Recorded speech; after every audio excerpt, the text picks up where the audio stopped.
Police say they have a new lead in their hunt for a notorious paedophile and killer who terrorised Melbourne in the late 80s and early 90s. They've never found the man they call Mr. Cruel, who's believed to have murdered 13-year-old Carmen Chan and attacked at least 3 other schoolgirls. There's no time. No.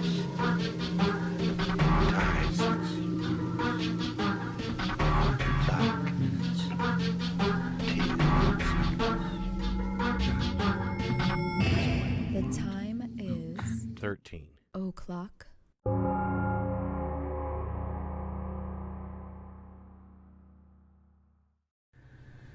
Hey everybody, it's episode 106. Yeah, and this one was a request from somebody in Australia, I think, wasn't it? Actually, several people have requested this topic. The Australian boogeyman, the uncaught rapist and killer, Mr. Cruel.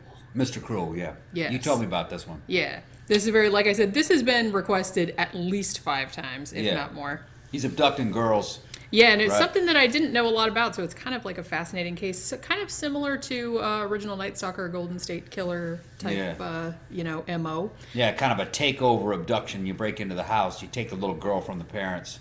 He runs off with her for a couple days, and then gives her back. Yeah. Most of the time. Most of the time. Most of the time, yeah. But yeah, so that is our topic for today. And if you are watching us on YouTube or on one of our other video channels, you will see that we have a green screen type thing in the back. Yeah, we don't know what's going on We're back here. experimenting with the green screen. Right. For all I know, it looks like, some kind of big nebula or big star cluster. I'm going to put a big giant dick behind you. No.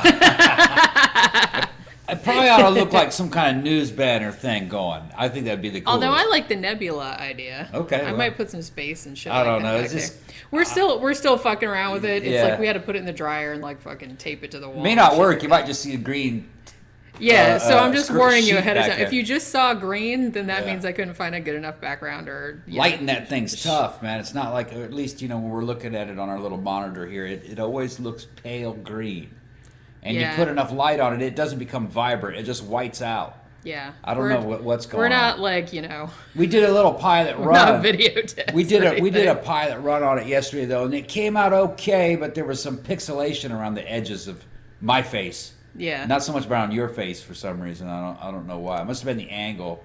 Because I'm a higher definition person must be what than it is. you are. I'm low res. You're a low res. You're a low res individual. Yeah. And once again, we have to go to work. We're working right now, and it's in the middle of the day. And we have to drink for the middle of the day. It's terrible. It's a weekend for us. Got to drink during I think the day. there was a little bit of confusion because I think some people thought, ever since we went to the video format, I think some people thought we would do these live, like on YouTube. Like they're not live. No, we usually record them the weekend prior to us putting them up. So for us, it's Saturday or Sunday. So we're not, like drinking. Yeah. Well, sometimes we drink in the so by the time you guys see us, it'll be 2 days old already. Yeah. But that's what that's about. So, we work from home, so we can do what we want. Yeah, we didn't want anybody, thinking that we were just drinking every day. Although we do. No, just when we work. I'm running with Kugelkan. Yeah, you are. Yeah. I just have, this is like a very good vodka and pineapple orange juice. Yeah, we went out and bought some more of that Welch's mixed juice that they have. Yeah, we got 6 half gallons. I tried everything. I put, there's a dragon fruit mango. I tried that with tequila. It was okay. So exotic. Passion fruit, in South America we know that it's maracuja, but we had passion fruit with tequila. That worked.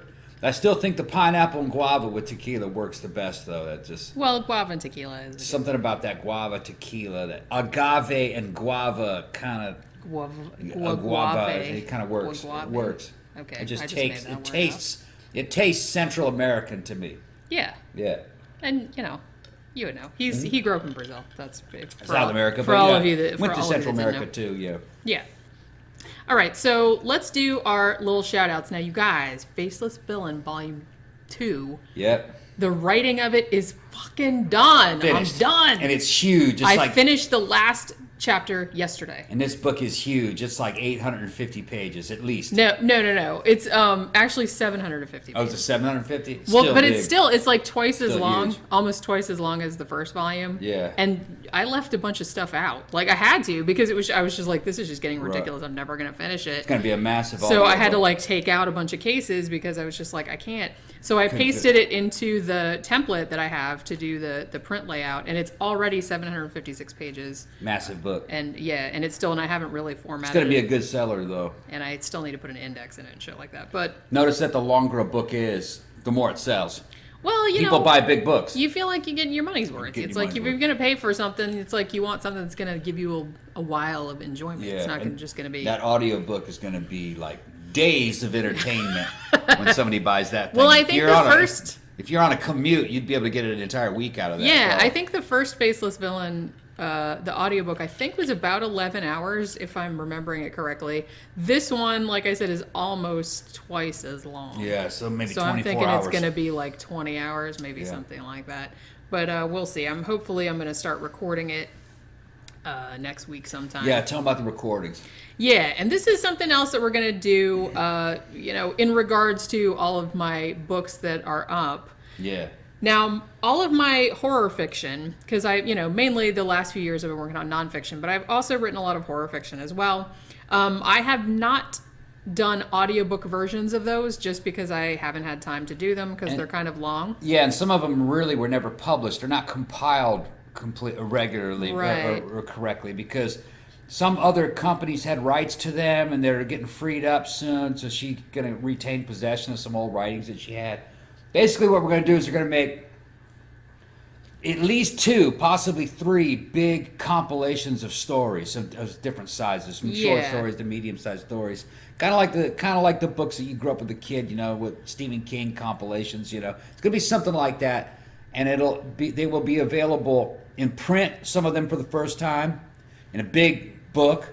It would probably be 400 pages each. One of those. Well, that's what I'm shooting for. Right. Like I'm going to do because I have 2.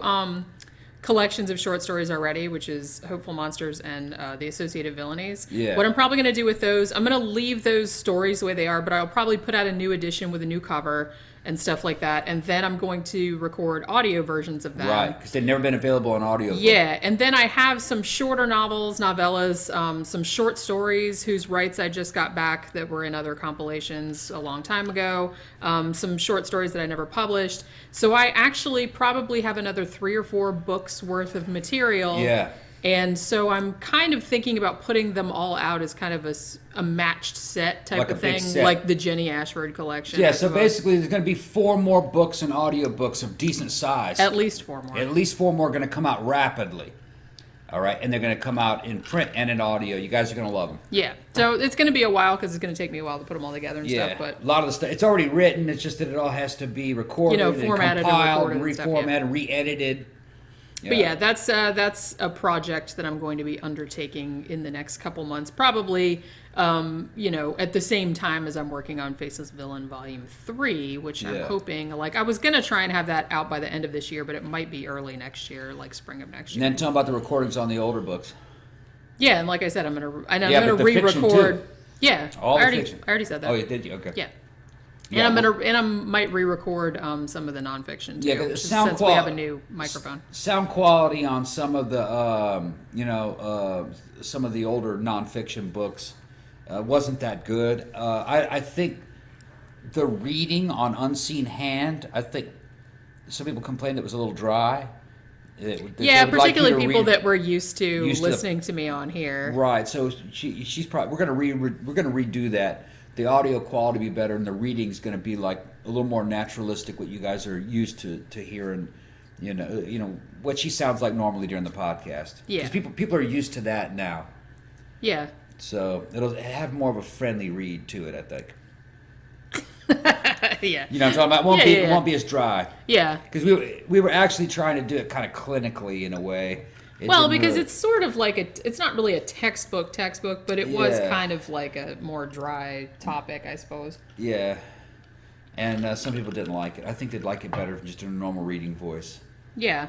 And I'll try to do it more. Yeah. I'm not gonna do. It shouldn't take all that long to get everything re-released and recompiled.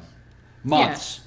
But you guys are gonna start seeing some new stuff. Stuff coming out. Yeah. And we're gonna hand out a lot of free samples to our favorite. And like I said, Faceless Villain Volume 2 should be out very soon because I have to record it, but the print and the ebook version should be up. Yeah, once that's ready, a couple weeks, maybe. Once 3 that's weeks. ready, if you have an Amazon account, you can hit us up and we'll send you a free audio book version of that in exchange for a review. Yeah. Which kind of sucks because we handed out a lot of them in the past and never got reviews back. It turns out, shame on you people. And it turns out you had to have an Amazon account, I think, in order to be able to actually leave the review. And I think some of the people that actually asked for them didn't have an Amazon account. Yeah, I'm not sure how that works because it's like, I've always had an Amazon account, it's not really. We had people contact us, hey, I'm trying to leave a real positive review, but it won't let me because I don't have an Amazon account. Yeah. Okay. Well, I'll see if I can sort that out and if there's some kind of way to get But those around reviews that. help us launch the book. Yeah, for real. I mean, they really do make a big difference. The book doesn't have any reviews on it. It doesn't sell. Yeah, exactly. So let's see. What else?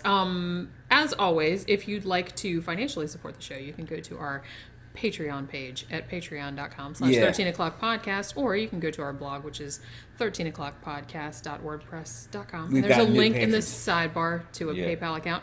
Yes, we have 2 new patrons that we want to say hello to. Hello to Jason. Yeah. And hello to Creepy Crepes. Yeah, Creepy Crepes. Which I love that name. That's fun. That's awesome. And also, big shout out to our good buddy, Eric, who you will often see in the YouTube comments. Mm-hmm. He gave us a very generous donation, again, over PayPal. Yeah, he sends us like 50 a lot of times, doesn't he? That's awesome. I love that. Cool. Yeah, we're getting there. We're getting there. And like I said, when we get to $1,000 on Patreon, $1,000 a month on Patreon, we are going to launch a 3rd weekly show. Yeah. I will probably be putting it up on Sundays. Called Time Machine 13. Going to be like a retro show, just us shooting the shit about stuff we remember from our childhoods, movies, toys. At least that's the technology. At least that's the plan. I mean, once we start getting a couple of them in the can, we look at them. We don't think it'll work. Maybe we'll change it to something else. But I think that might work. Yeah, I like that idea, and we already have like a big, huge, list of topics that we want to cover on it. So I think it'll be good. We can get quite a bit of mileage out of that, I think. And I think people will be entertained, even though everyone's not as old as us. Yeah. But it might be funny in a back in my day kind of way. Like young people are like, whoa, people didn't used to have phones in their pockets, and people used to only have 3 channels. It really well, the dark ages. we don't know. We don't really know exactly what it's going to be yet. We have to try to get them executed and get them done. Yeah, we're still brainstorming. We're still brainstorming how it's going to be. It's going to go. But that's definitely something that we're looking into doing down the line. Also, if you haven't seen it yet, check out our latest movie review, which was A Clockwork Orange, one of my very favorite movies of all time. And we did a very fun review of that. Also, check out, if you go to thegamecrafter.com, and it's thegamecrafter.com, and search for Giallo Games, Giallo, then I have one game called A Crimson Drop on a Crystal Palette. I showed it a couple episodes ago because I have a copy of it. I have that game up, and I have a expansion pack up for it. I also have 2 more games that are ready to go. I just need to order them and proof them and all that other stuff. But they're already up there, so it'll be in a couple weeks or months those should be available also. And I'll probably working on another one too. We got a mention on Beer and Board Games. We did. I was so excited. I sent them a card a long time ago. Because, Craig on there, Craig Johnson, he collects postcards. So I had a bunch of cool postcards from New Mexico and from various places in Florida that I had been over the years. So I sent him a little envelope full of stuff, and I wrote them a card about how I was a big fan of theirs and wishing him a happy birthday from July. So this was before July that I sent it. And on their show, which was their most recent one, which was an unboxing, Welcome to the Basement, they said we missed this one. It was we got it a long time ago and it got lost on the desk. Yeah. And so they read part of my card and I was like, ee! And they gave a shout out to 13 O'Clock Podcast. Yeah, and they showed our postcard and everything. I was so excited. I just totally geeked out. It was fucking fun. We're gonna send them a copy of that game. Yeah, see, that's what. Yeah. Well, yeah, they kind of That you watching made. beer and board games has kind of got me interested back in designing games again. Right. So that was kind of one of my plans. I was going to send them a copy of it and maybe buy them some beer so they would play it. Is there anything else? I think that's it. Oh, and also, we still have our channels on BitChute and VO. And That's right. The other channel. Very slowly, Daily Motion. Yeah, BitChute subscriptions are going up a little bit. I think we're at like 15, 16 subscriptions. You guys need to go check us out. Make a BitChute account. It's really fast and easy to make one.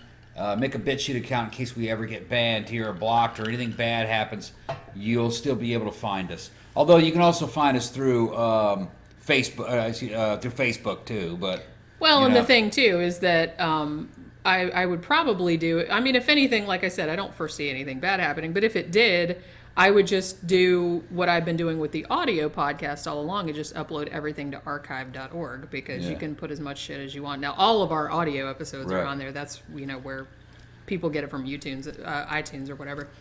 So, there's also another one that everybody says is good. They call DTube, and then there's another one. I forgot what it was. I can check it again. But new platforms are emerging, and they're getting better. They're getting a lot better. Yeah. So, but like I said, hey, we gotta plant seeds in other fields too. You know what I mean? Yeah. Some people have 35,000 subscribers in BitChute.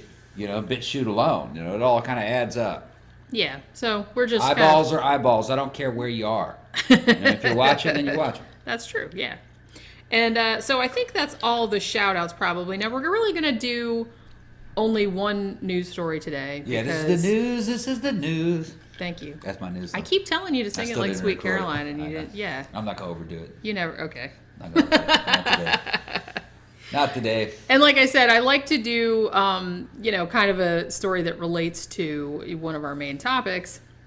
So I wanted to do a true crime story, and you guys know how much I love when, just as in the case of the Golden State Killer, when DNA is used to catch a motherfucker from some cold case from a long time ago that probably the victim's family thought was never going to be solved until the magic of DNA found the person, I use that term loosely, responsible.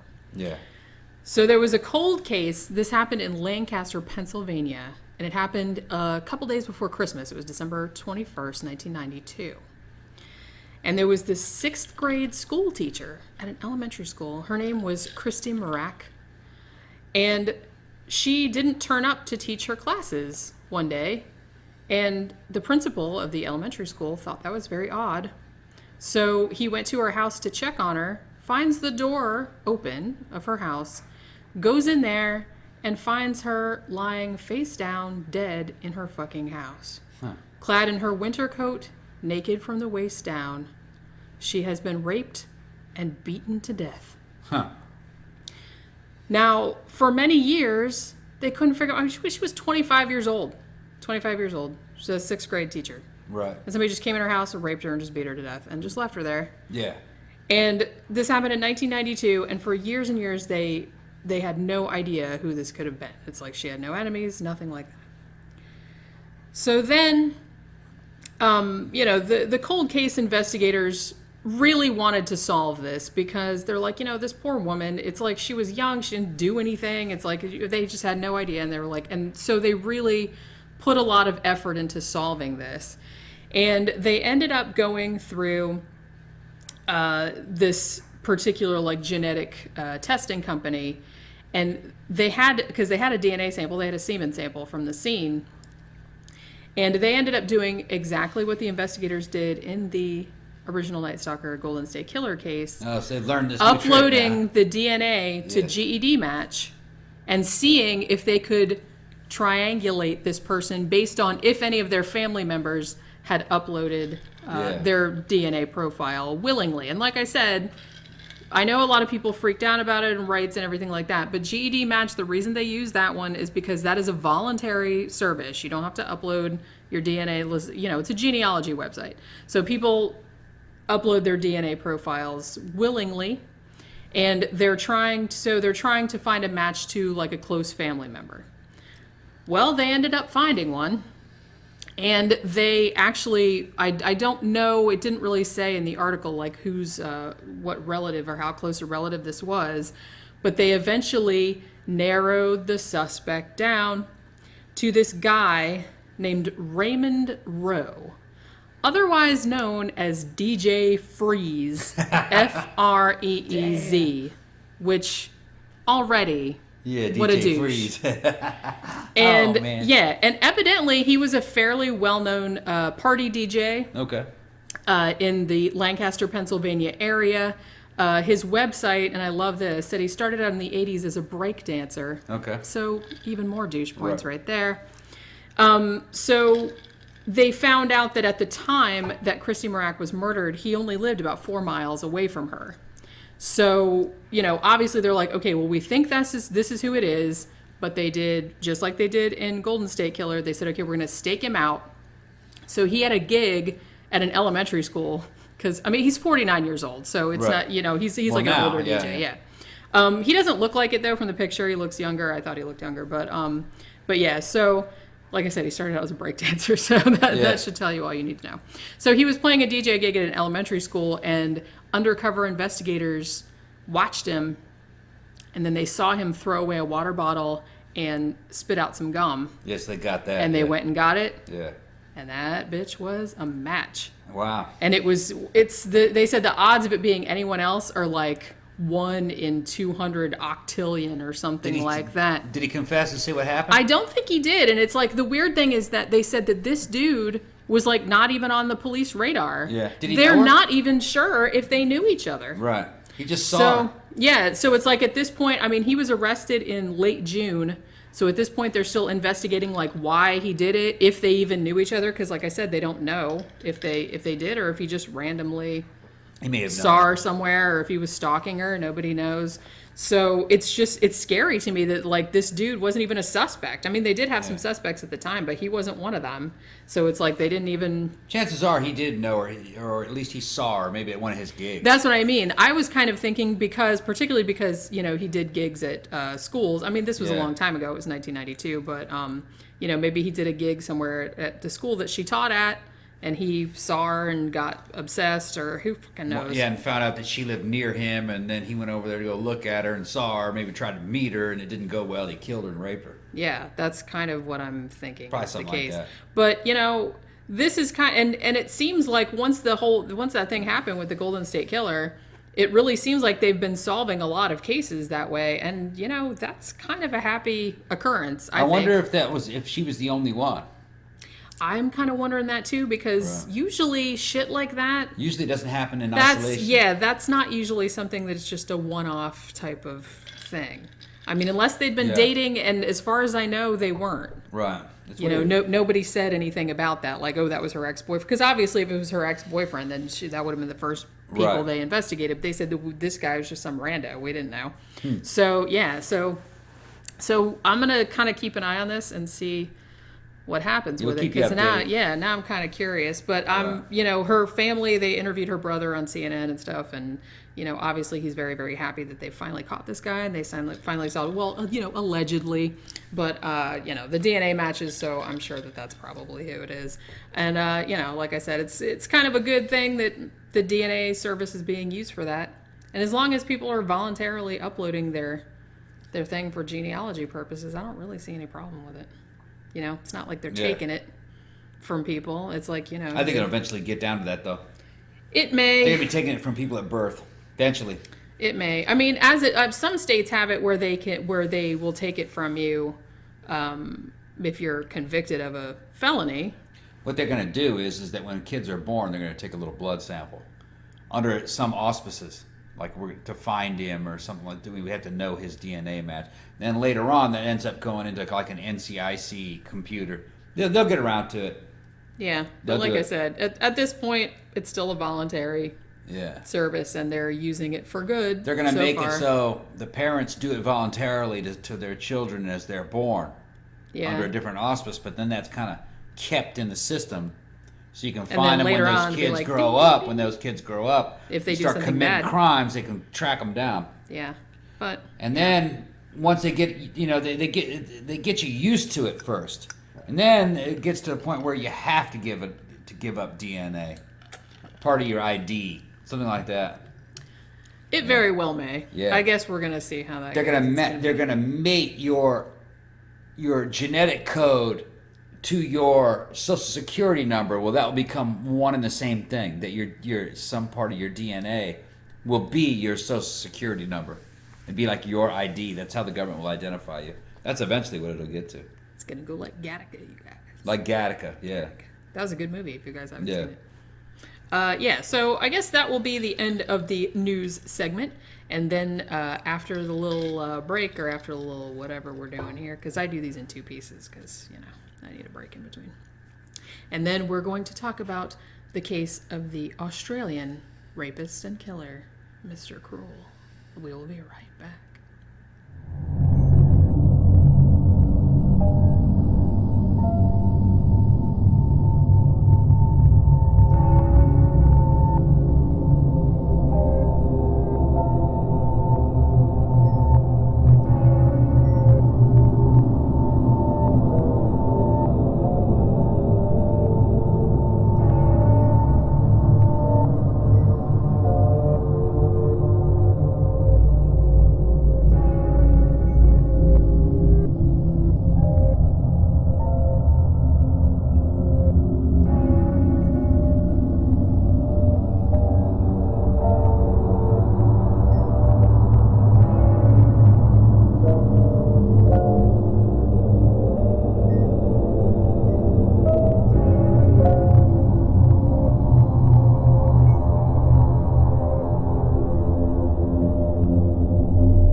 Shirt designs up, 4 of them, really good ones too. Atlanta Ripper, Who Put Bella in the Witch Elm, the H.H. Holmes Murder Castle, and of course Demon Child, because man said he could.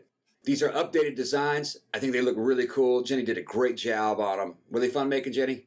They were very fun, and thank you very much. I think they came out very good. Yeah, they get really good. They're very high quality shirts. Jenny and I wear our own shirts at certain times when we're trying to put a spotlight on ourselves, and you can put a spotlight on yourselves. If you go ahead and pick up one of these shirts today, you guys are going to love them. Links in the description, www.zazzle.com at 13 o'clock. Yeah, so go check out our store at www.zazzle.com/13 o'clock. We got these 4 cool new t-shirt designs, plus all our old ones if you'd rather get one of the old ones. But these ones are awesome, and you should check them out. They're also available in women's cut, and they look really cute. Jenny's got some. So thank you. Go check them out.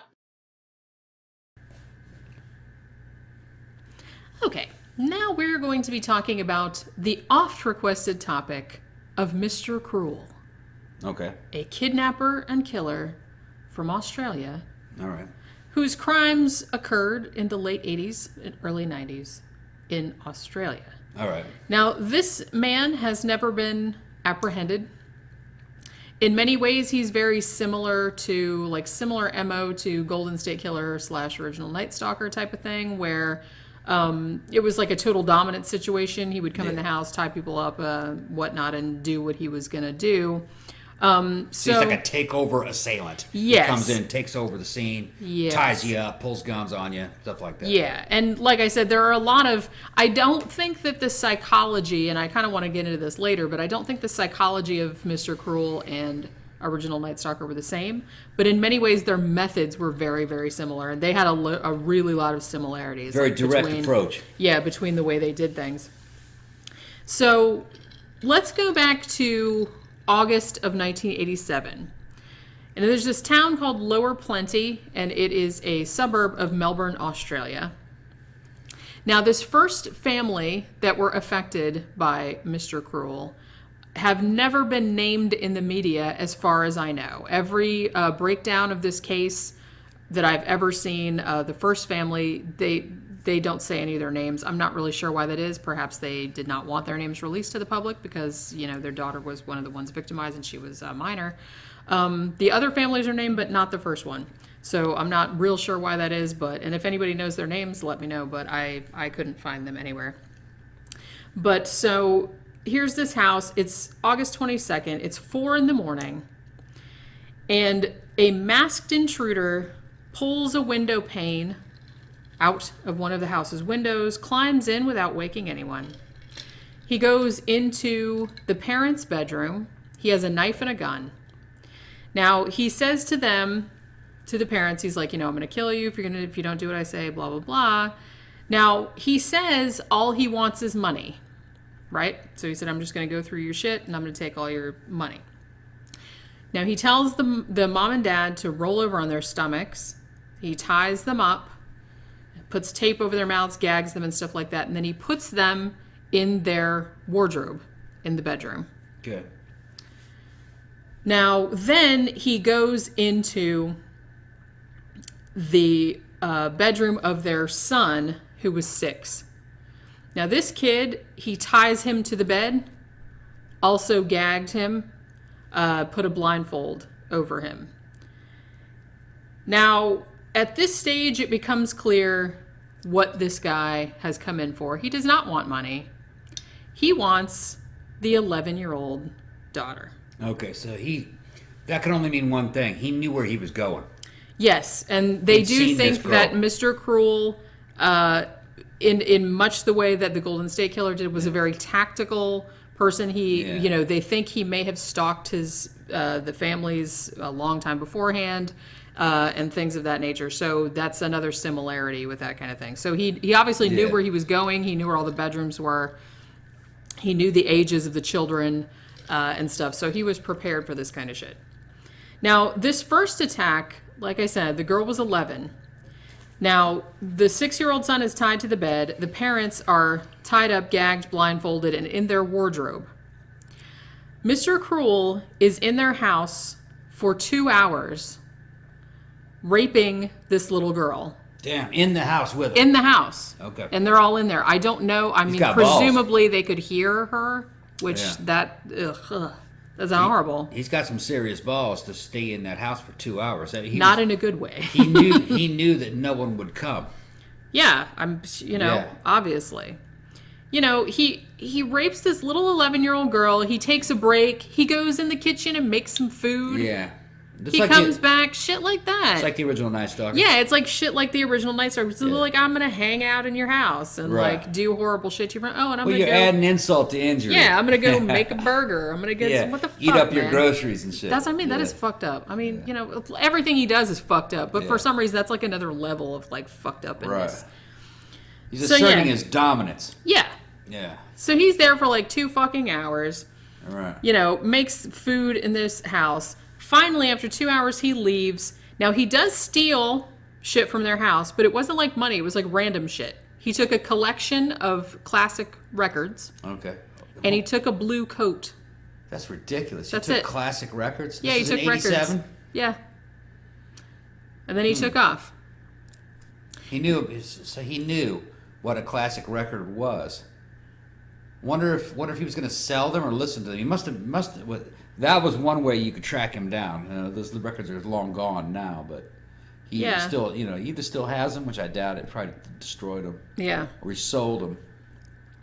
But at Probably this kept stage, them. like I said, now this first attack, as I said, this was the first one that they know of. There may have been some prior to this that they haven't revealed that may have been connected, but this is the first one, the first canonical Mr. Cruel crime. And as I said, the family has never been named. None of their names have been released as far as I know. So that was that. And that was the first, that was really the only one where the little girl was left in the house. Yeah.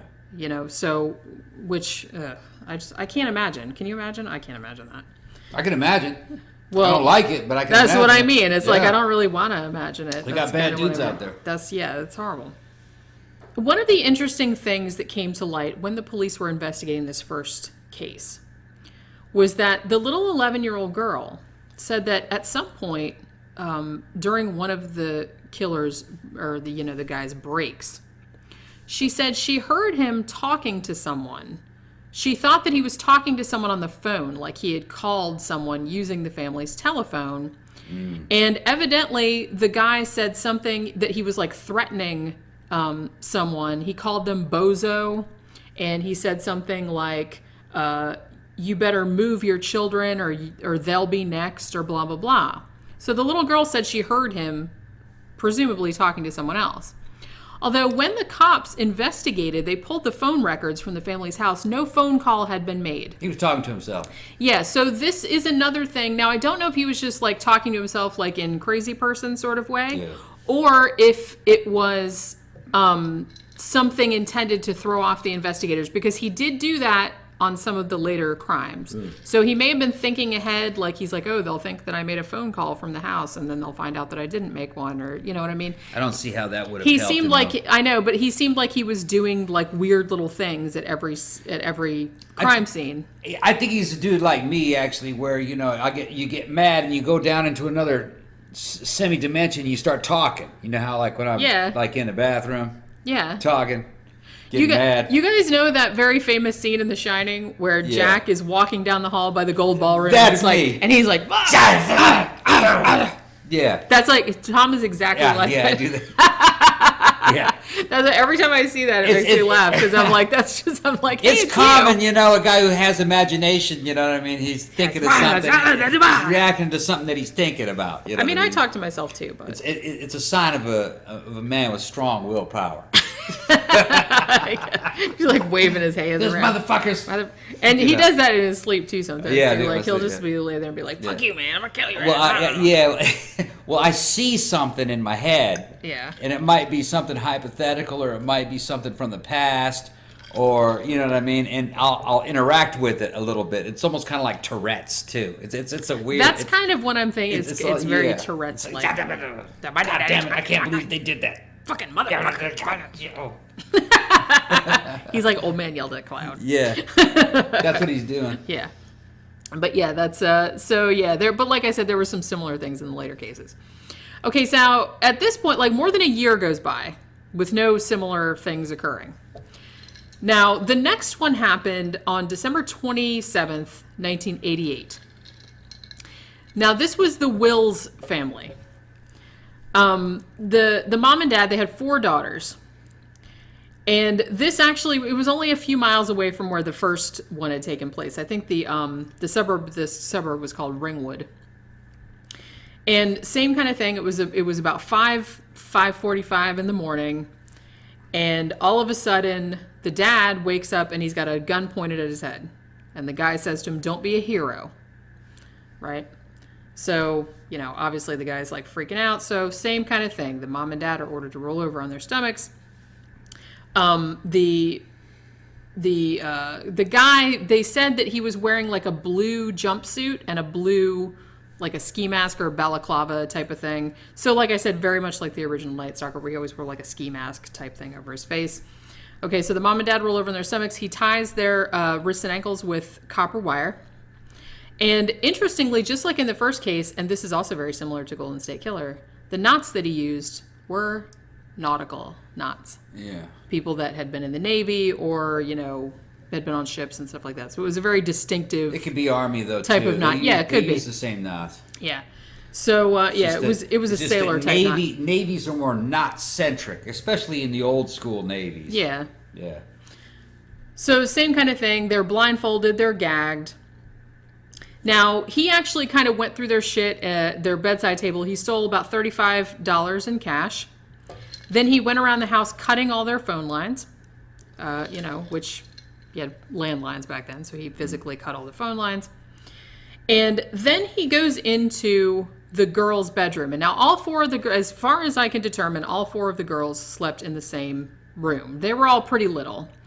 The oldest one was Sharon, and she was 10. And she was the one that Mr. Cruel was after. Now, the weird thing was that he addressed her by name. He said, "Wake up, Sharon." Yeah, he knows. So he knows who this. He's done a lot of planning, obviously. So he gathers some of her clothes and takes her out of the house. 15 minutes later, the mom and dad, get out of their restraints and run into the bedroom and find that little Sharon is gone. So obviously, they don't have a phone because all the phone lines have been cut. So they have to run to the neighbor's house and call the police. And then they start, screaming and running all over the neighborhood, like looking for this little girl. So this guy has the ability to do a background check on a family, some way or another. Either that or he knows out. them ahead of time, which I kind of feel like is maybe the case. And I'm going to get somehow into that or later. another he comes in contact with them and knows it's an entire family. Like, he may not see the girl first. Maybe he sees the father first or the mother first. And he finds out that they have a family, and then he's able to find out all the names of all these kids. Yeah. Which, that takes some doing. Yeah. There's something going on here. Yeah. He's some kind of an authority figure, if you ask me. That's this is kind either of a what cop, I'm... or it's somebody in the educational system. That's what I'm leaning It's toward. something like that. I think that's what probably the case is. With the balls we're talking about, breaking and entering, the knots, the guns, the knives, the familiarity with police systems, I'm going to go right along down that same line as Golden State Killer. Cop. Yeah. Ex-military cop. It wouldn't surprise me. Now, he may not be an active duty cop. Maybe he's an ex-cop, a fired cop. Well, something D'Angelo like that. wasn't either. Yeah, D'Angelo He had wasn't been either. a cop at some point, Yeah. and he had been in the military. But D'Angelo was more wasn't anymore. burglar than copy, you know what I mean? It was both. Yeah. And, a lot of those kind of guys, they're badasses. They can walk on both sides of the fence for a certain amount of time. They can pretend to be a good guy, but they're just bad guys. Yeah. Balls, they got balls. But here's the weird thing, the guy's bending over backwards and he's expending all this energy and using his skill set to go after little girls. Yeah. Which, that's... This guy, like I said... He's got problems, I feel like, other than... He's got self-esteem problems. Yeah, other than the many similarities with the way that this guy approached his crimes as, Golden State Killer did, like I said, I don't think the psychology is the same. I guarantee you one thing, though. This is another little dick motherfucker.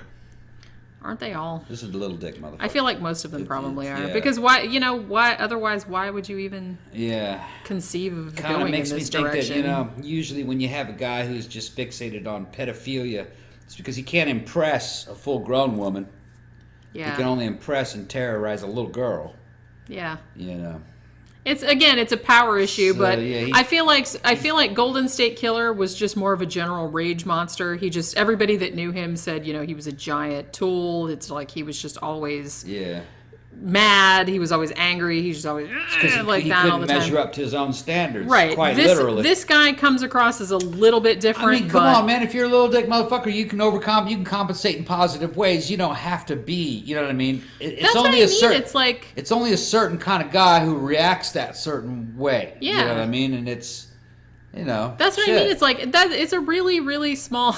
Yeah. I was gonna say it's a very, very small part of. I didn't mean it like that. Yeah. I'm just saying it's. But I mean, it's like if you do have a small dick out there, it's like there are whole nations. There are whole nations of little dick motherfuckers out there. It's like be funny, be nice, be just like be smart, be something. Just have be something. who you are. Yeah, Don't just try to like be something that you're not. you can have other things to offer. There are other things to offer. Seriously, it's like everyone's not good at everything. Everyone doesn't have all of everything. It took me a very long time to learn that, by the way. But yeah, so I'm just saying that.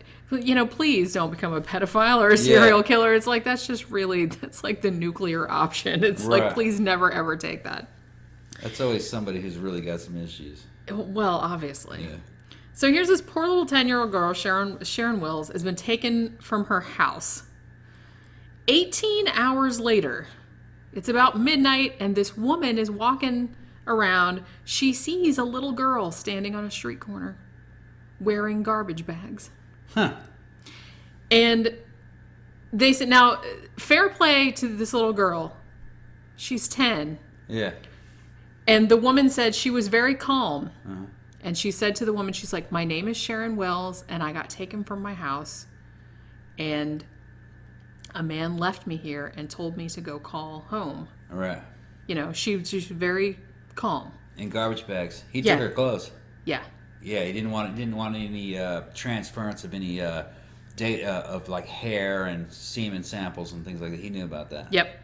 So yeah, when they got her back home to her, you know, obviously relieved parents, I mean, you know, she had been through a horrible ordeal, obviously. She said she had been blindfolded the whole time. She couldn't see the guy. She said that he had actually been fairly, I mean, other than the rape, he'd actually been kind of nice to her. She said he was very soft-spoken. She said he was gentle. Oh, God. She had given him, he had given her a Vegemite sandwich to eat, which that sounds a little abusive. Never had it. I heard that stuff was terrible. Yeah. Well, it's a thing where I guess if you grew up in Australia, it's probably good. It's kind of like how the British don't like peanut butter. Americans love peanut butter. I'll smack a British smack a bread over peanut butter. Peanut butter's delicious. Yeah, with jelly. And you guys call that jam. We call it, you know. Jelly is Jello over there. Over there. Yeah. For us, jelly like jam. Is jam without fruit particles in it. Yeah. Yeah.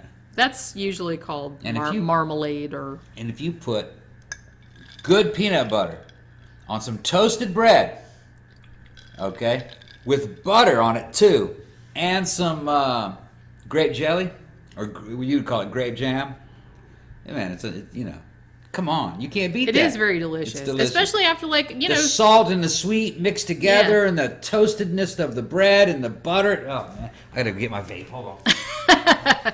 It's good with butter on it too, especially like if you're drunk and you don't feel like cooking anything. It's gotta be toasted. Go in there and toast some bread and like toasted white bread or wheat bread works too. Wheat bread's good too. Yeah. Yeah. So she had eaten a Vegemite sandwich. She had eaten some drunk some lemonade and some milk. And what the guy had done, and apparently she had the blindfold on the whole time. She was gone for 18 hours. He bathed her. He brushed her teeth. He flossed her teeth. He cut her fingernails and toenails. So he was trying to get rid of all. Right. He's trying to get rid of, and they never found her clothes. And he had taken, like, other than the little jammies she was sleeping in, he took some of her clothes too, like from her room. They never found those. So he obviously, he either kept them or he threw them away or burned them or whatever. And he washed her and dressed her in garbage bags and left her on the side of the road at fucking midnight. Ugh. Well, bad stuff had already happened to her, so it was relatively safe.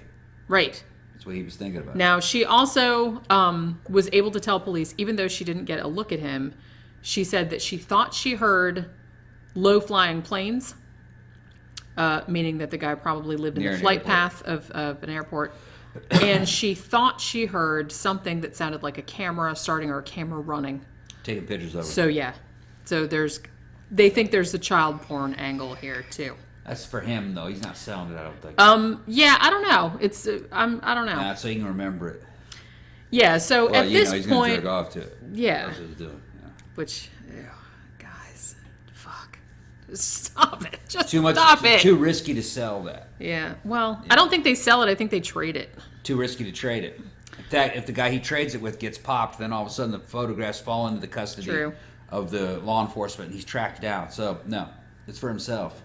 Now, at this stage, they have linked the attack on the Wills family, or on Sharon Wills, with the previous attack that happened in Lower Plenty, the unnamed family. And they're calling the perpetrator the Hampton rapist. And it's kind of sad because, months go by, like the Wills family, the dad, John Wills, was actually very traumatized by the whole, because he couldn't protect his daughter. He'd failed to protect his family and he was very upset about it. The family they slept in the same room. They got guard dogs, they got alarms, they got all kind of stuff.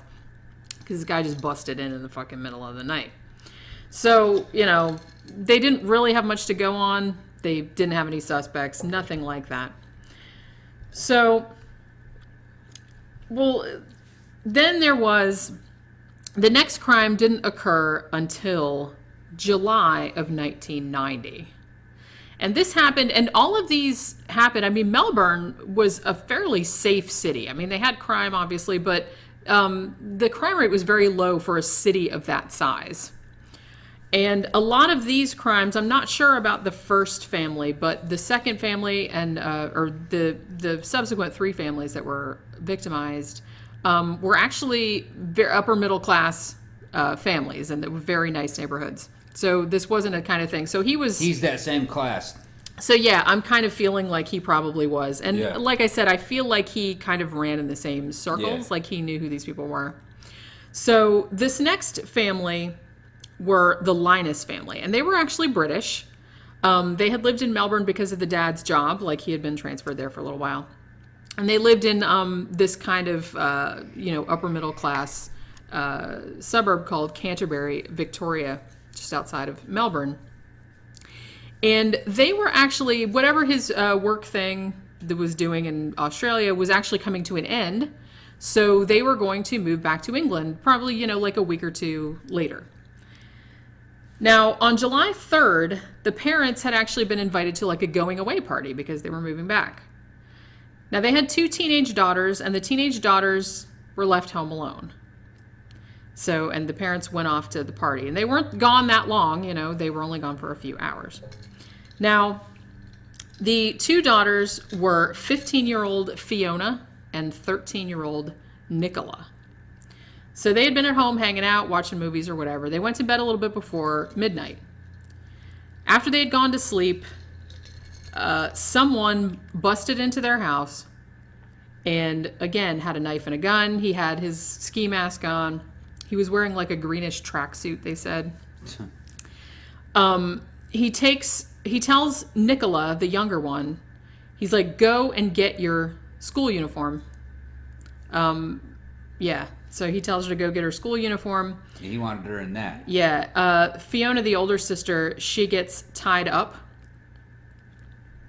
And he basically says to the older sister, tell your dad that I want $25,000 for Nicola's return. And then he takes off with the 13-year-old. He didn't want the 15-year-old. He wanted the 13-year-old. Yeah. Now, the guy stole, evidently there was a rental car that belonged to the family, and he put the girl in the rental car and took it, and then they drove a little way, and then he transferred her to another car, which I guess he had left waiting. So as I said, he's planning all this shit. Yeah. So... he's intelligent, he's disciplined. Yeah. He's got balls. And like I said, he's got been... some training. This is an ex-military These guy. are... And the attacks are a long time apart. Like a year and a half apart. So seems like he's spending a lot of time, like... Yeah, planning. Narrowing down the victim and planning what he's going to do. This is an ex-military guy. Cop, also, probably. Or cop type. And he's fascinated with young girls. Yeah. And he's going to... do what he can to get him. Yeah, and he's. I got a weird sadly. feeling. I got a weird feeling that this dude may be married. Yeah. Maybe he's married and got money, and he's got an extra location where he can do this. He's not doing this at his house. He's doing this at another piece of property that he owns. It may very well be. Yeah. But yeah. So. And like he said, it's every now and then. It's because he's doing it when he can get away with it when his wife's not watching. And something that they noted later on was that every single one had taken place when schools were out for the holidays. Like for various holidays. Summer holiday, Christmas holiday, whatever. It was always during a school holiday. Is he a teacher? I was leaning toward that. Or somebody that worked in the school system. Yeah. And like I said, at least in the Sharon Wills case, he knew her name. Yeah. So, yeah, I feel like there might be some of that. So... somebody works in connection with the school. Yeah. So the parents come home. Could he be a cop that guards a school? Like a cop security guard? Cops, well, like the school security guard? Yeah, we got a school right here near our house, and there's always a cop car parked out in front. I mean, was that a thing? Because I graduated from high school in 1990. I don't know. It wasn't really a thing in 1990, and at least where I was. And this is Australia, so I don't really know if they have. We have one of these security officers. We have one of these like respectable public high schools right up here or public schools right up here at the street, and it's got heavy police protection. It always has had it. Well, they started doing that after Columbine. After mass shootings and Columbine. And all that kind of stuff. Like I said, when I was in school, we didn't have any of that Something kind of stuff. like that. And she said, and she's not, they're not reporting that this guy's like super overweight or anything like that. He's actually a decent physical fitness, right? The only thing they ever said, and this is something that Nicola said when she was returned, because I was kind of getting to that now. Because Nicola's parents, the Lynas family, they come back from the party about 20 minutes after the kidnapper left. And they find Fiona, the 15-year-old. She's tied up in her bed, and she tells them what the kidnapper said, $25,000. Although the thing is, he didn't really do it for ransom, clearly, because he didn't tell them, he didn't contact them. There was no way to give them the money. Yeah. So even though the guy, and like I said, he did that kind of shit, though. Right. So he's meticulous in planning the crime to get it done, but he's not so meticulous to plan cover stories and how to act, and how to actually cover his tracks, what his true motive is. Yeah. He's just saying what he has to say at any given moment when it comes to dealing with the victim. Yeah, there was a lot of that kind of shit going on. So, so at this stage now, 50 hours after the abduction, they find Nicola, and she is sitting outside of like a power station in Q. Now she has all her clothes, she's wrapped in a blanket, and she says that the kidnapper told her to just lay there and not look at him until he'd driven away, and then because she had been blindfolded the whole time too. Now the thing about her though is that even though she was blindfolded the whole time, she actually managed to get a couple glimpses of things. She actually got a good enough look at a couple of rooms in his house that she could describe them. And there are actually, someone has drawn like a little layout of what the bedroom and what the bathroom looked like. She couldn't see him, she said, but she thought she saw a little bit of his hair, and that it looked like it was reddish brown, like it was sticking out from underneath his mask.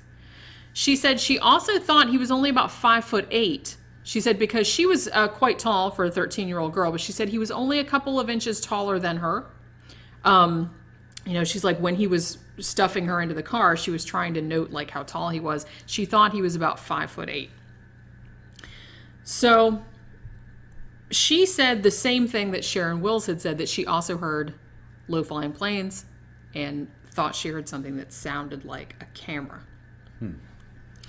So that was something that they kind of figure at this point, okay, well, he obviously, they know what the bedroom looks like. They know what the bathroom looks like. It's, it wasn't what did she like... describe? It wasn't like a super complicated, but the bathroom, if you see the sketch of the bathroom, it just looks like a regular bathroom. The bedroom was just had it had a bed, it had a, like full-length curtains that were like peach colored.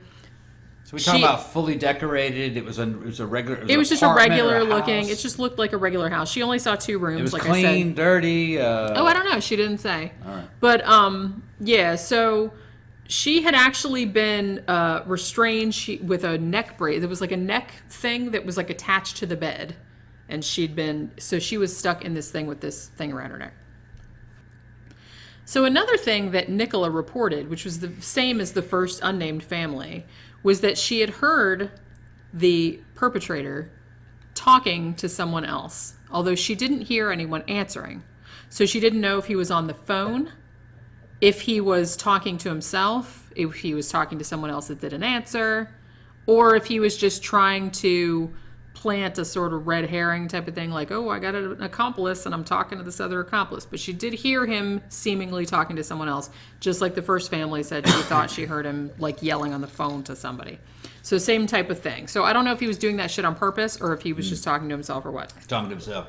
Yeah, so they were able to kind of narrow it down. They said, okay, well, since 2 people have now said that they hear low-flying planes, and since these crimes were all in pretty close proximity to one another, they were usually suburbs, outside of Melbourne, only a few miles away from each other, they figured that this had to be somebody that lived probably in the direct flight path of Tullamarine Airport. Now, they started investigating, and, you know, you'd think that now that they knew how tall the guy was, what color his hair probably was, shit like that, and where he probably lived, you'd think that they'd be able to find somebody, but they couldn't. No. Yeah. Too many variables. There are, yeah. I mean, it sounds like, oh, well, duh. We got it. No. Yeah, but there's like thousands and thousands and thousands of people that could be. And then it wouldn't stick in court, you know, you have to... Right, exactly. And, you know, so what are you going to do? Now, sadly, the next crime and what they think was the last crime, now they call him Mr. Cruel. I'm not really sure why, because He's not particularly cruel. Well, I read somewhere that initially... someone in the media called him Mr. Cool because he wasn't getting ragey and stuff. But then someone else, like at another newspaper or something, heard it as Cruel and thought that was a better name, so called him that. I don't know if that's true or not, but I have seen that. Evidently, he's soft-spoken. He's not mean to these girls. He's letting them go. Other than the rapes. Right, but he's not... You know, shit. They have he's power. not beating them. He's not torturing them. He's not screaming at them. He's not doing anything like that. Right. Like I said, he's not a rage monster. So, what you're dealing with is a guy who actually thinks he's Don Juan. This is abduction where he's taking these girls, he's treating them nice in his mind, and then he's letting them go. He kind of sees himself as Don Juan, and these girls enjoy it. That's what he's doing. And at least one or two of the victims actually did say that he referred to them, like a lot of times he referred to them by name, so he knew who they were, but he would call them Missy. Yeah. One of the girls said that she thought that he was pretending that they were married, like she was his wife.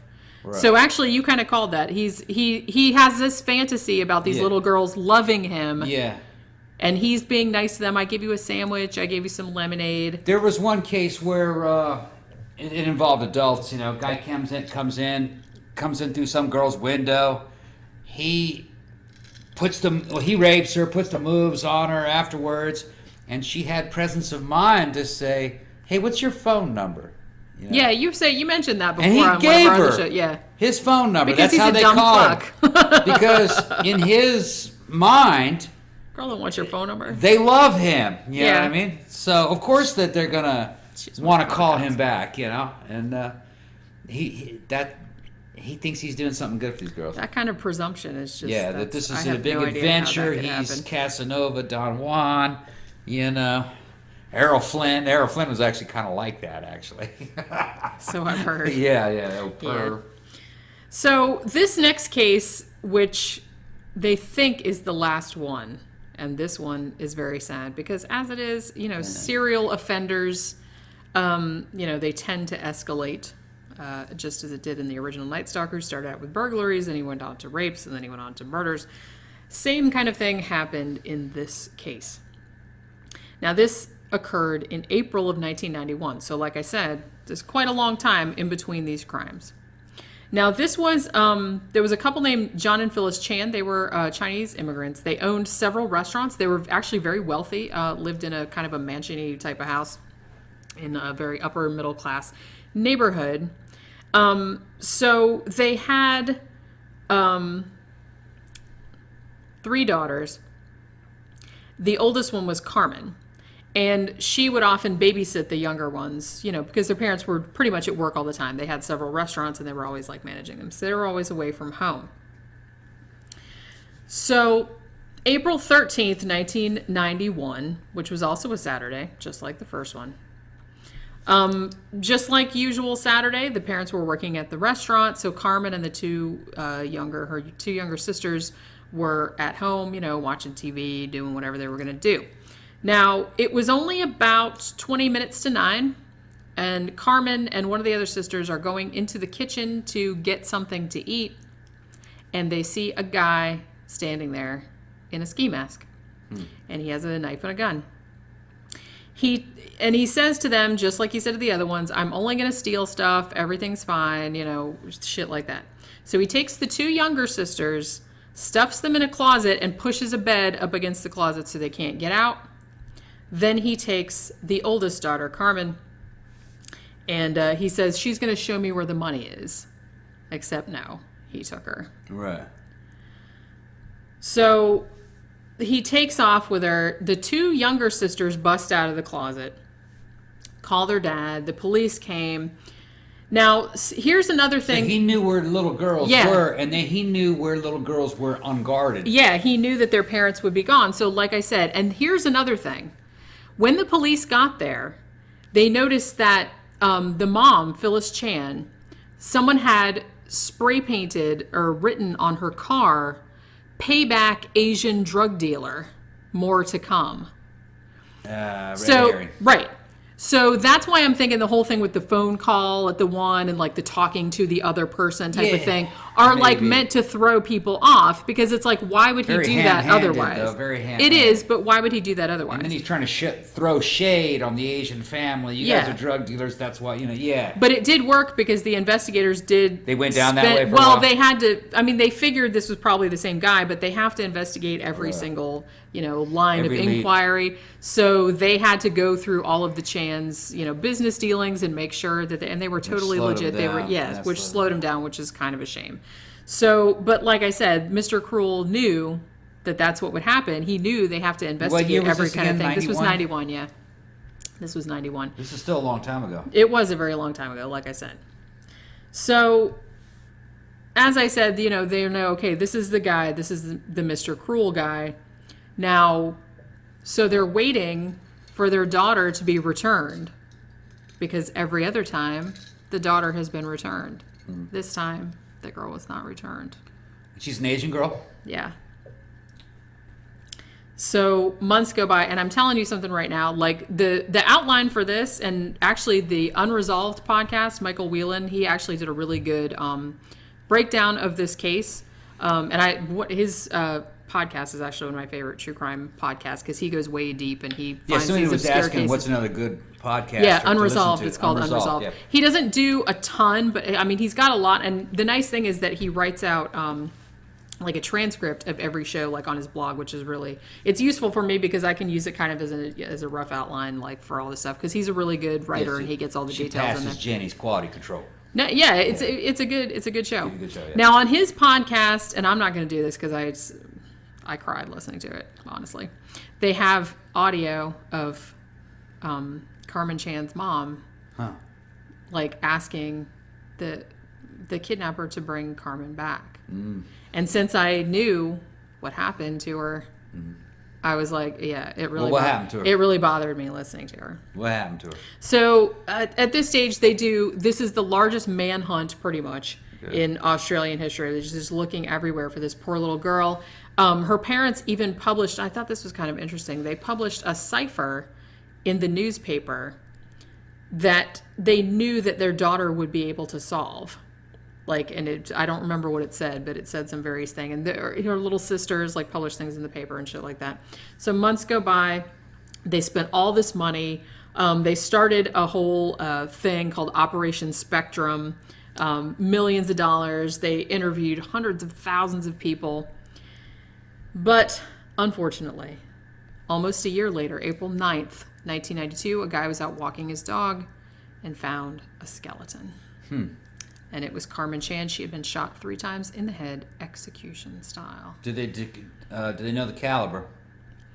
Not that I know of, actually. I'm not sure that I've heard it So mentioned. the gun that he was using during the abductions was a real gun. He at least had one somewhere. Yeah. Probably was a real gun. Now, they're not entirely sure.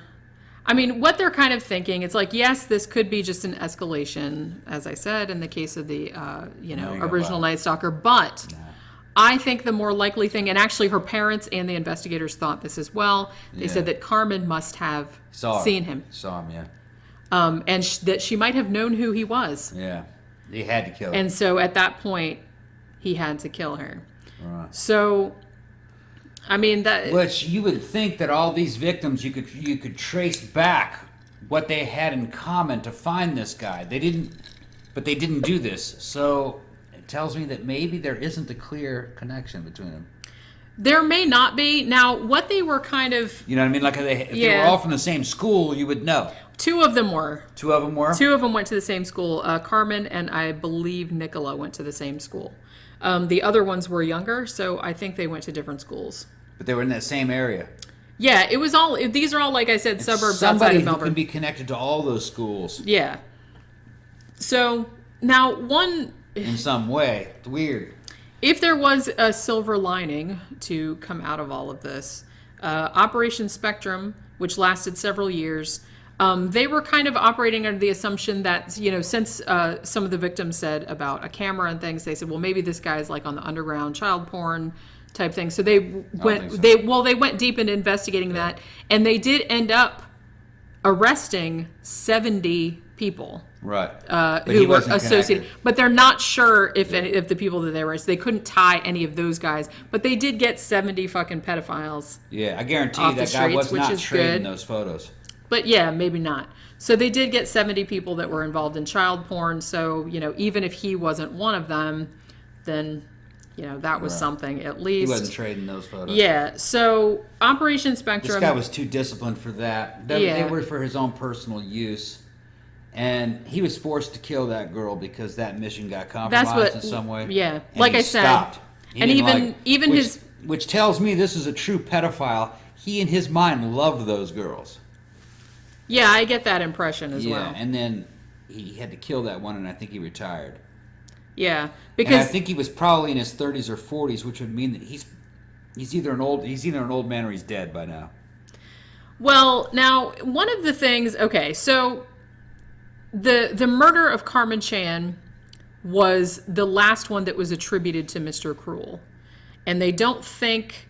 There were some that were about a dozen that took place before the first one, like in the mid to late 80s, that had some similarities that they said could have been early crimes of the same guy, but they're not entirely sure, but there could be a connection. As far as I know, there are no later ones that they think were him. So they're thinking he either stopped or he died. He could have killed himself.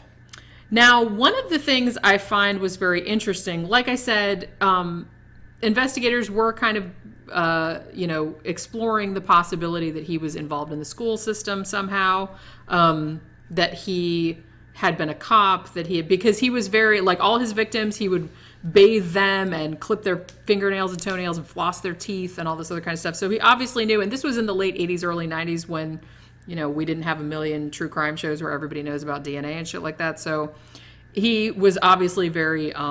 he knew about that. He was tuned into that kind of shit, yeah. So he knew that he had to do that. So they think maybe cop, maybe military, maybe all three. Yeah. You know, it could be. I think he was. Right. So now so in 2010, they decided they were going to start a new task force to try and find out who this guy was, and it was called Task Force Apollo. Now, it's funny because, well, not funny, but you know what I mean. Mr. Cruel has almost become kind of like a boogeyman, like an urban legend type thing, even though shit really did happen. But, you know, he's this masked man that he busts in your house in the middle of the night and takes your daughters and this kind of thing. So it's almost like this weird, like, urban legend has sprung up around him. So one of the people that they were looking at, who seems to me a rather likely suspect, and they found this guy in 2013. His name was Robert Keith Knight. Now, he had volunteered at several schools. He was like a counselor, like a youth worker, counselor, volunteer type of person. Now, he was arrested in 1980 and again in 1996 for sexual assaults on minors. And after he was arrested, a bunch of other girls came out and was like, yeah, that guy molested me as well. So this guy was someone that they were seriously looking at. I'm going to say no. Now, he got out of prison in 1996. Then in 2009, they arrested him again, and they found that he had like all this child porn, like all these images and stuff like that. So they arrested him again. Now, while he was awaiting trial, he jumped out of a window and committed suicide. Yeah. So I'm going to say that's not him, though. Could have been him, maybe not, but we'll never know now because he's dead. Whoever did these abductions was careful and very disciplined, and that was his MO. He only had that MO. This other guy was sloppy. Yeah. And got caught, and he's using child porn, and his pictures, the pictures that he took of that girl would have been mixed in with that. It wasn't him. It was just another pedophile. I think the guy that... And I guess there are a lot of those, depressingly. Mr. Cruel was that guy who did just those abductions. I don't think he did anything else. Like I said, it seems very much like Golden State Killer, where it's like he did all of this. I mean, Golden State Killer, obviously, he did way more, but then he just stopped, and he didn't do anymore. He was... Whoever this guy is, he was doing these abductions like commando missions. And that was all he did. That was how he was going to conduct this. Yeah. There wasn't any of this, like... random child molestation, without masks and all that. Nah, he wasn't like that. Yeah. This guy's very, very careful, very disciplined. Well, clearly. And probably was more into quality than quantity. What I mean by quality, each crime that he committed was one that he could get away with. Yeah. No evidence was really left. Well, and he was very, very careful about that. Like, they found very, very little physical evidence. He's not the kind of guy who's going to be really careful one day and then sloppy the next. Right. No. Yeah, they found hardly anything. I think the most they ever found was maybe a couple footprints that the dog tracked it to like where the car was, and then they lost the scent. It's like no DNA, no hair, no blood, no nothing. I think he actually kind of was like emotionally really into these girls, and he thought he was Don Juan, and he had affection for them and shit. And this is a big exciting fantasy. And when he was forced to kill one of them, I think he stopped. That may have been the case. I mean, there was actually a crime in 2011 where a little 13-year-old girl was abducted. And that was unsolved. And some people have speculated that maybe that was the same guy, that he was coming out of retirement or whatever. But I do think it might be. I mean, it might be because he did these horrible things to these girls. Like, he would keep them, but then he would let them go, and he didn't really seem to. I mean, like I said, he didn't beat them up. He wasn't, violent in the sense. I mean, obviously, rape is violent, but he wasn't like beating them or doing anything unnecessary in that line. And then he would let them go. Now, the last girl, if he did have to kill her because she saw him or whatever. Because he did say to one or two of the other victims that lived. He said, "My freedom is more important than your life." Yeah. So I'm assuming that Carmen Chan saw his face. Yeah, and then when it came down to actually killing one of these girls, it fucked him up. And maybe he didn't want to do it anymore because maybe he thought it was too much of a risk, and he realized maybe the fantasy wasn't worth it. Yeah. Something like that. I mean, hopefully he just stopped. Actually, hopefully he's fucking dead, but because he sounds like a piece of shit. He didn't see this as rape in his mind. He sees obviously. This as some kind of a fucking high adventure seduction. Like, like back in the medieval era where you abducted your wife. You know what I'm talking about? They have some cultures that still do that. You know what I mean? Like you're something out of Pirates of Penzance. He must love me. He abducted me. Yeah, right. Like something out of Pirates of Penzance or some weird shit like that, Yeah. That's fucked up. I think they still do that down in Romania, don't they? Have like mock abductions of the wife and part of the ceremony and all that. I think sometimes they still do mock ones in some cultures, sure. I don't know if they do it for real anymore. No, I think it's not like in the Western world anyway. And it's kind of like eloping. It's like I'm going to climb in your window and carry you. This guy has a high opinion of himself. He thinks that this is semi-consensual. Yeah. That's fucked up, like I said. This is a fucking... I'm going to come swinging in like Errol Flynn on a damn rope and with my sword and knife, and you're coming with me, girl, and it's going to be romantic, and it's not your fault. I'm going to take the blame for all this. And didn't we have a good time? Oh, and here I'm giving you back.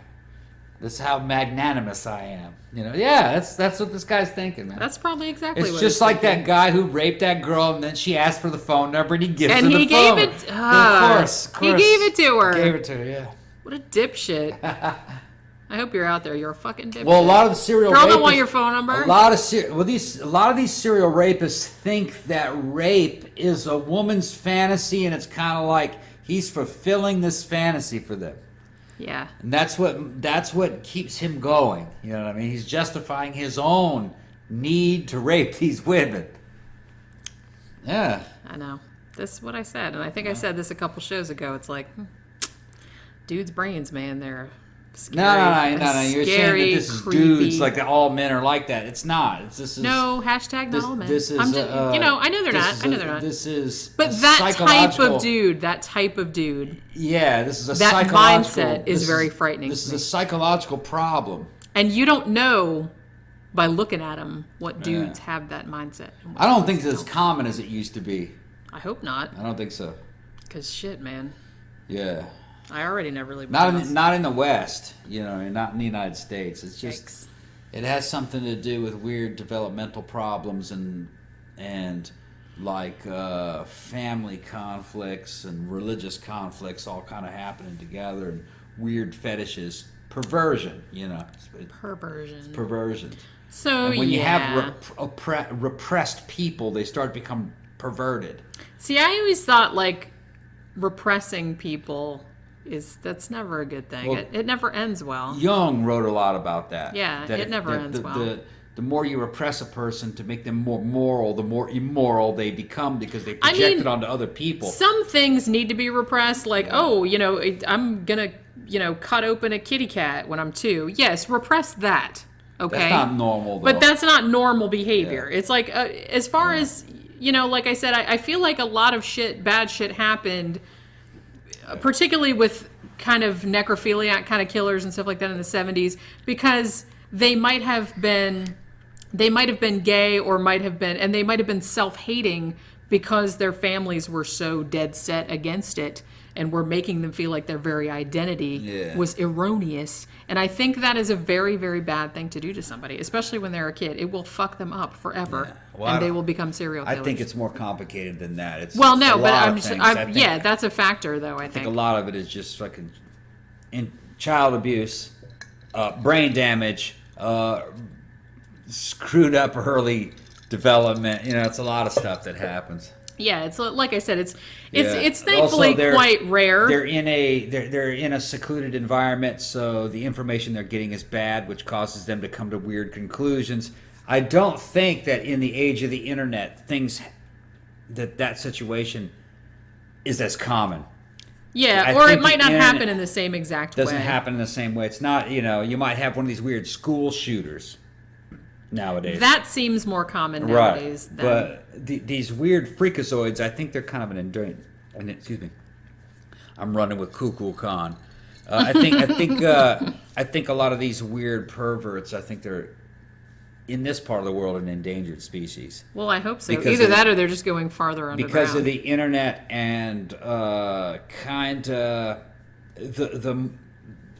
I guess you say the moral repression isn't quite as strong. I think religion had a lot to do with that too. Yeah, I agree with you on that. The more that they would put these people under these weird religious restrictions, the weirder they got. I mean, all you had to do is just look at some of these churches, what was going on inside some of these churches. Yeah, shit was messed up. Yeah, we've done the shows about that. We did a creepy cult one. Catholic priests pimping out schoolgirls to the cops.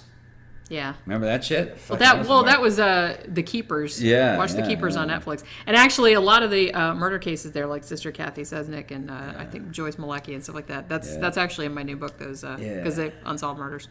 But so I guess we will wrap this up. This has been kind of wrap this up. It's always kind of a bummer doing these. But I like doing true crime though because I find it really interesting. But it is always kind of a bummer. Yeah, this guy, he's kids. We got to leave this one the same way we left original Night Stalker at the time that we first. At the time we did. But wouldn't it be awesome? He's either dead or he's still out there and an old man not doing it anymore. They may find him, but wouldn't it be awesome if they caught this douche? That would be awesome. Yeah, but I don't think they will. Probably not, but it would be awesome. It would be awesome if we got to do an update on this one, and we're like, they caught this dude. He's not a typical criminal. If he's alive, he's not committing crimes right now, which means that there's no reason to. Neither did the Golden State Killer, but they eventually caught his cranky old ass. They triangulated him. They did, yeah, and I hope that happens again.